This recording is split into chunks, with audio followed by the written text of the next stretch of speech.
अब देखिए सम्राट चौधरी कई नामों से आप जानने लगे हैं। इनका नाम हम लोग अभी तक सम्राट चौधरी जानते थे, लेकिन नया नाम भी निकल के आ गया है। अब तो सम्राट चौधरी भी इनका नाम नहीं रहा। तो ये उप मुख्यमंत्री हैं। उसके बाद आप आ जाइए संजय जायसवाल जी को, ये तो पेट्रोल चोर हैं, ये तो वाउचर बनाते हैं और वाउचर को जो है गलत ढंग से जो है सो बजाते हैं। तो अब इससे नीचे कहाँ जाएंगे ये लोग।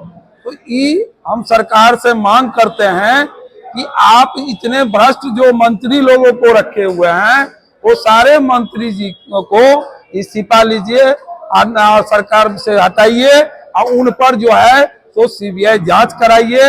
ये अशोक चौधरी को देखिए, ये जो है सो 200 करोड़ के जमीन ही लेन देन में आ गए हैं।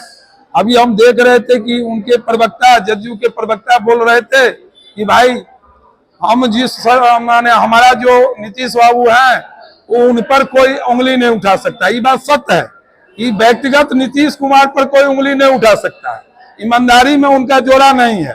लेकिन उनके दाहिना हाथ कहने वाले, उनके मानस पुत्र कहने वाले अशोक चौधरी बताएंगे ना कि 200 करोड़ रुपया का जमीन हमने कहां से पैसा लाया, कैसे खरीदा, क्या किया। ये तो आके मीडिया के बीच में रखना चाहिए ना उन लोगों को।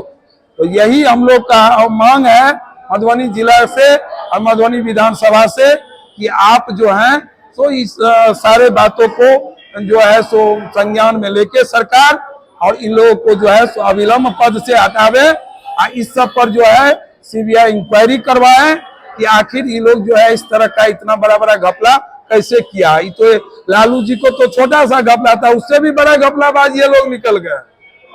वो नीतीश जी को जो अपने मानस पुत्र कहते हैं वो भी ऐसा काम कर लिए हैं, तो अभी तक नीतीश कुमार क्यों चुप्पी साधे हुए। तो ये सवाल तो उठता है। इसका जो आज का मुख्य उद्देश्य इसी पर मिथिलांचल मधुबनी और दरभंगा जिला के जितने अल्पसंख्यक साथी मुसलमान भाई हैं उनके साथ 25 तारीख को प्रशांत जी संवाद करेंगे। उसकी तैयारी की मीटिंग थी कि हम उन लोगों तक मैसेज दे सकें कि वो लोग इस मीटिंग में शामिल हो सके मुसलमान भाई। और इस्तीफा दीजिए। आज इस फोरम से मैं उनसे इस भ्रष्टाचार के इस तरह के बिहार में जो बाहर में गंदगी फैल रही है इससे कम से कम आप इस्तीफा दे दीजिए, मैं मांग करता हूँ। दूसरी बात यह है कि आपने कहा था कि पंचायती राज व्यवस्था में लागू भी किया था कि 20% आपने आरक्षण दिया था। उस आधार पर आपने 20 साल राजनीति करके इधर के लोगों का वोट भी लिया। पिछले 20 साल से सरकार है सुशासन बाबू की, नीतीश कुमार की, जो भाजपा के साथ गठबंधन में सरकार है। जिसके इससे पहले जब लालू जी की सरकार थी उसको सब जंगल राज कहते थे यहाँ पे, जहाँ पे लोग खुलेआम गुंडागर्दी करते थे और कट्टा लेके घुमा करते थे और अपहरण हुआ करता था। लेकिन जब से नीतीश जी एनडीए में है और बीजेपी के साथ है, तो भारतीय जनता पार्टी चाल चरित्र चेहरा की बात करती है। अभी उनका 4 जो उनके बड़े नेता है उनका पोल कल खोले हमारे नीतीश प्रशांत किशोर जी। सबसे पहले हम बात करते हैं सम्राट चौधरी की, जो बिहार के उप मुख्यमंत्री हैं, वो 7वीं पास भी नहीं है और वो अपने आप को बताते हैं कि डॉक्टर सम्राट चौधरी हैं। उनके पास कैलिफोर्निया की डिग्री है, जबकि वो खुद मैट्रिक भी फेल है। तो सुप्रीम कोर्ट का आदेश है, वहां पे कॉपी भी लगी हुई है और वो मर्डर में अभियुक्त भी है। 6 लोगों का मर्डर है, उसमें वो मर्डर में अभियुक्त भी है।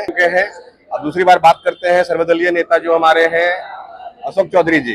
उनकी बच्ची जो है, लड़की जो है संभावी, जो सांसद है लोजपा से, LJPR वहाँ से सांसद है वो, और उनके जो समधी थे जिनका वो ट्रस्ट है, इनका वो मंदिर है हनुमान मंदिर पटना का, तो ये इन लोगों ने मिल करके वहाँ पे 200 करोड़ रुपए का प्रॉपर्टी हेराफेरी किया। प्लॉट जो इन लोगों ने खरीदा है और सब कोई ट्रेस नहीं है। और जो हमारे भारत में चला आया है कि 60 साल की एज पे हम लोग रिटायर कर जाते हैं या 2 साल का एक्सटेंशन मिलता है, लेकिन ये 57 साल की एज में है और वो प्रोफेसर बने हैं।